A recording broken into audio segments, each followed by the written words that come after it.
InMusic.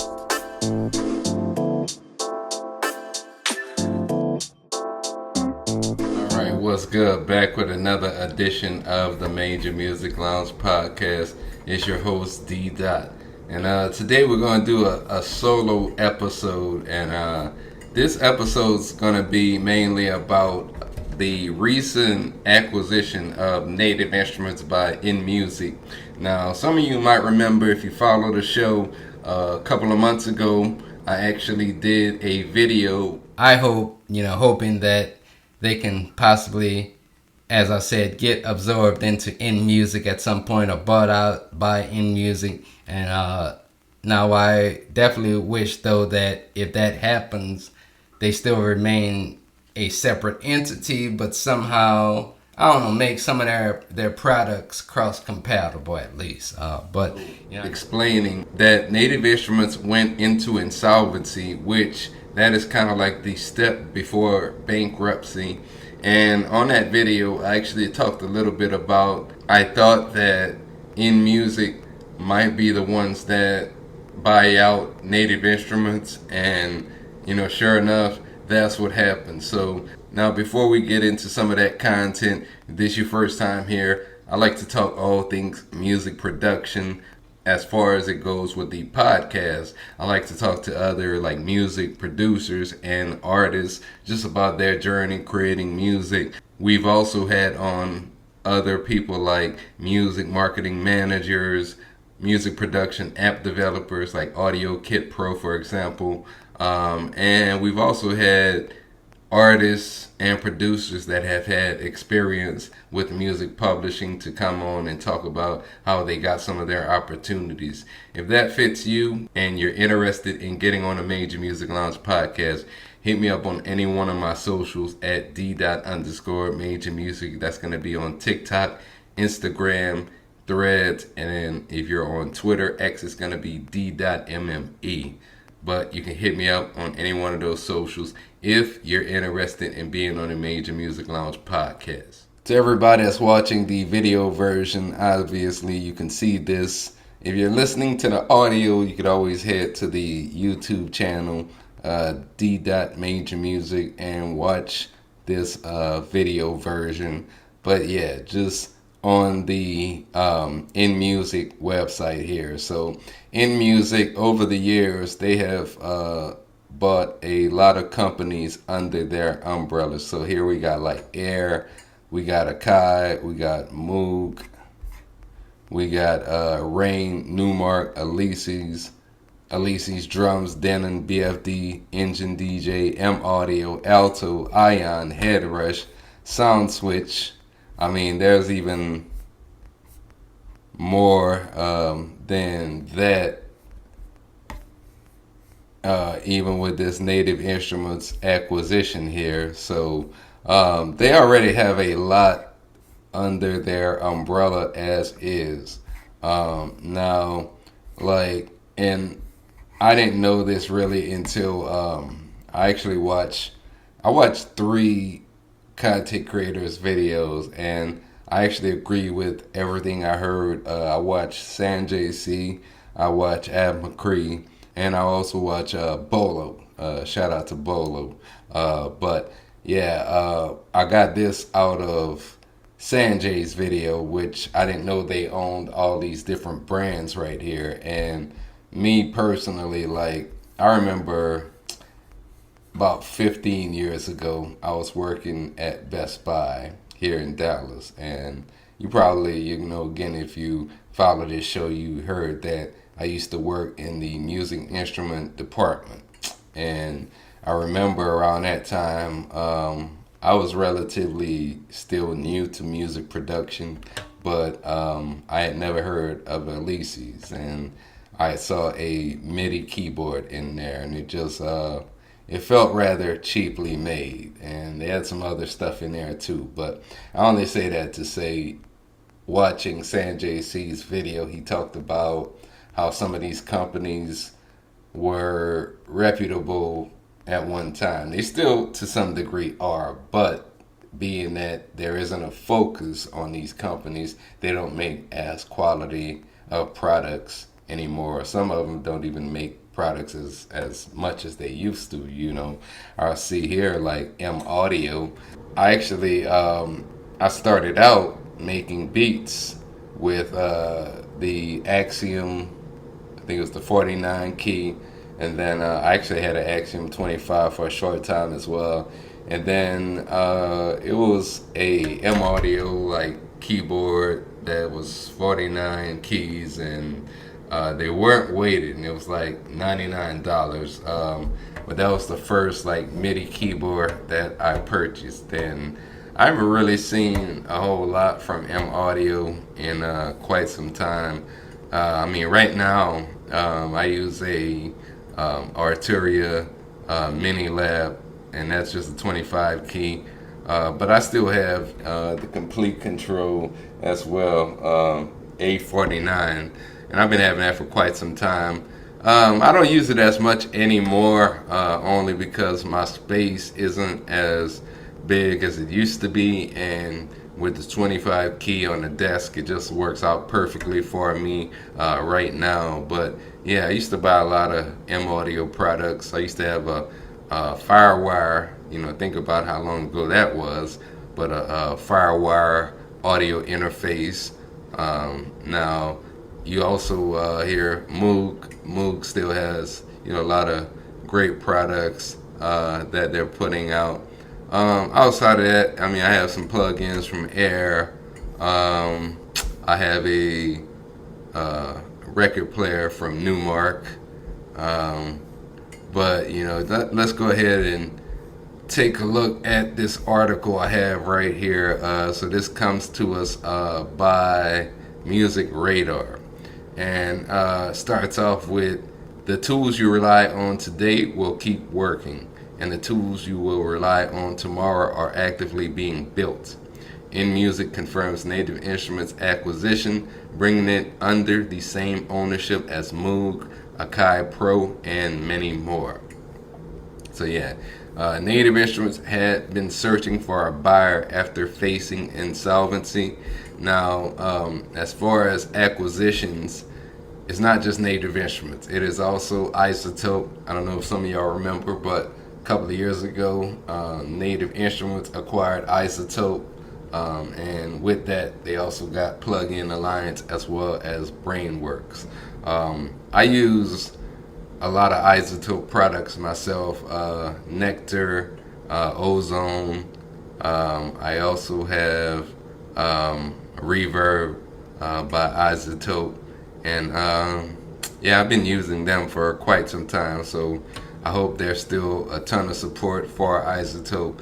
I think it was could have been Bolo, I heard talk about this, but it might be cool if somehow they integrated the Isotope plugins into MPC software. So we're going to see about that. Now going down further to the article here, Native Instruments was once a music software pioneer and became one of the biggest names in the industry. However, it has faced numerous challenges over the past few years, both financial and cultural, whatever that means, and was placed in preliminary insolvency in early 2026.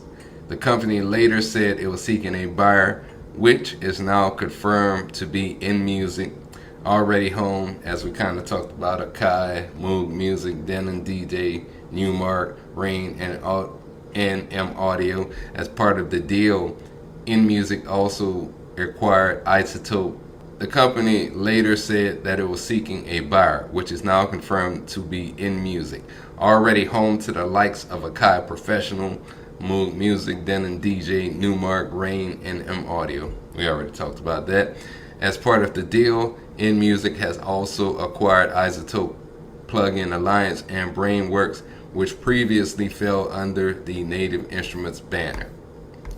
So y'all can go ahead and check out the rest of this. Actually, this last part. So in a statement, InMusic points to previous collaborations between itself and Native Instruments, NKS integration, and with Akai Pro's MPK controllers, and M Audio's oxygen controllers and compatibility of Native Instruments sounds with the MPC standalone platform, and suggests that the two are natural bedfellows. So yeah, you kind of started seeing a lot of like Native Instruments plugins, or excuse me, you started seeing a lot of Native Instruments expansions appear in the Akai ecosystem with the latest updates to MPC. Now, one of the things that with this, and I'm sure a lot of you other machine users will co-sign this, it would actually be pretty cool if there was a way where the existing expansions that you've purchased over the years for a machine, if there was some way, without using KitMaker or any software, but for you to be able to download it now from the InMusic side. I know it's going to take some time with this acquisition for them to integrate some parts of machine into the MPC software, but I hope at some point that that's something that they look into. Now, kind of just my thoughts on this, all together. And this is just from me, as I said earlier, watching a lot of the other videos from the other creators that I agree on a lot of things that I heard. Now, the one thing with Sanjay C and what he said was there was just some concern about being a focus on machine and just a lot of the Native Instruments products, complete control, contact, all of their plugins, other plugins that they have as well. But will there be a ongoing focus? I know they just dropped the latest version of Complete. I think I'm still on like Complete 10 or 11. I haven't upgraded that in a long time. But what's going to be the focus of machine and Native Instruments, and how would that work with MPC? And for me, and I forget, I think it might have been, no, it was All True West. And shout out to All True West. I actually watched a video that he did about Native Instruments and Akai, and he actually used to work for Native Instruments, but talked about some of the issues that they had internally while he was there. But my point being, he talked about that he felt that machine was already dying prior to the acquisition to InMusic, and I can agree with that to some degree. From being I started using machine like in 2009 when it originally came out. I've had the Micro MK1, 2, 3, and I'm still on machine, a lot pretty much, and I'm still on machine today as we speak. Not to the degree I might have been even like 5 years ago or so, but part of the reason I just felt like, well, one, I got back into the Akai ecosystem, and I had used the MPC 2000 XL, maybe around 2008, 2009, and then I had to end up selling it because I needed to purchase another Mac, because my Mac had went out around that time. And ever since then, I had thought about getting back into the workflow until it was when I saw MPC 1. And I believe that was like 2022 or so when I purchased MPC 1. Might have been 2021. But I had started using MPC a lot more pretty much ever since then. And even like Logic Pro. I mean, if you go down my YouTube page, you'll probably see more MPC and Logic Pro videos as far as like recently than you will see Machine. I still use Machine, but not as much as the other two. And for me, it was just a lot of the updates. Uh, they were very minimal. I think that the software itself just needs just some type of facelift, new sequencer, for example, and I got kind of more used to like the Logic Pro workflow that I like. How the sequencer is in Logic Pro in comparison to like Machine, and in fact, like I do this with MPC too, but I make the beats in the MPC or Machine software, and then I mix it inside of Logic Pro. But yeah, I liked a lot of the new features as far as like sampling on MPC one, the workflow in comparison to how it is on Machine Micro. And I kind of compare the Machine Micro and the MPC one to some degree, even though functionally you can use one as a standalone device. But as far as like being more in that entry level for both companies, I think they're relatable in that aspect. But like with MPC, I also like a lot more of the like expansions that they've been releasing over the last couple of years, particularly the Marco Polo Beats expansions and the ones from Raw Cuts as well. They have some Raw Cuts Native Instruments expansions that they released, man, maybe like 10 years ago or so, or even before that. But you know, I just noticed that they haven't had as many of those as well. Outside of that, I mean, I still use Machine, and there's, you know, it's not that I completely abandon it. I just think that they need to improve some things when it comes to the software. Now, I do see the other side to this as well. I think this is something that can be really good if they, one, leave it under its separate umbrella. I mean, I want some integration to some degree, like being able to have access to the expansions, because I prefer the MPC workflow a little bit more now than the Native Instruments workflow. Outside of that, like, I look at the competition aspect of it, because I think that competition with both companies makes it better for music creators. In fact, when Machine started, they were the first ones to integrate hardware with software, and then years later, Akai started doing it with all the MPCs.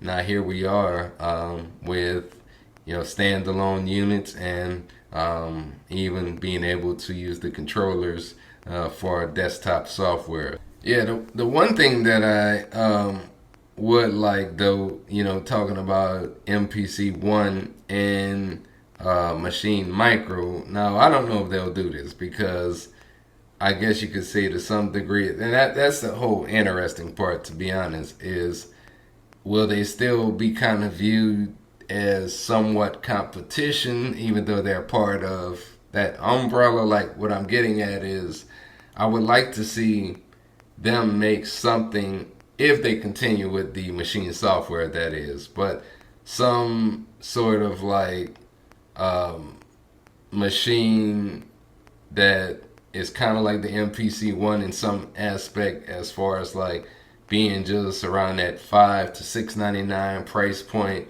that shares some of the similar features, I guess, not to the point where you're making a carbon copy, like, but like, what am I trying to say here? Like, make something more in line with Machine software that you can also use standalone, like Machine Studio, for example, but for a lesser price than the Machine Studio. And that was something that, I wanted to actually go from the micro to the studio at one time. But I saw a lot of reviews about the Machine Studio, and I wasn't sure about it. I wasn't sure about it if it would have been worth it. So I just kind of stuck with Machine Micro. I think I know what it was now that I think about it. I think it was that you couldn't use some of your VSTs inside of Machine Studio. I don't know if that's something that has changed. If there's anybody out here watching this video, listening to the podcast, please let me know. But that was one of the reasons that I passed on the Machine Studio. So overall, I do think this is something that could be good for the music producer community. If done right, I hope Machine stays around. I hope that things improve. Also, not just for our producers, but one of the things with buyouts is also retaining the employees from the old company. And I hope in some way that they can stay on, or get another job within the music producer stratosphere, for example, or music producer world, for example. Just doing something. It doesn't matter if it's Mackay, Ableton, Presonus, whoever, but just getting some other opportunity within the music industry, because buyouts are never fun for employees that work at the old company. Other than that, I pretty much said what I needed to say. I think this is something that could be good for the music industry. We shall see. We shall see. What are your thoughts on the acquisition of Native Instruments by InMusic, the company that also owns MPC? Let me know in the comment section. If you're listening on Spotify, checking those comments on Spotify. But yeah, you can leave comments on Spotify, and then also on any platform. If the listeners can please rate the show, it will help us get more exposure, and also leave a review on any platform as well. You can follow me on Instagram at d._majormusic. Same thing on TikTok and Threads.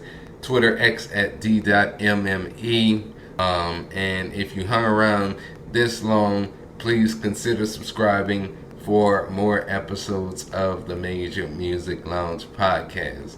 Now, before I go, were you team MPC?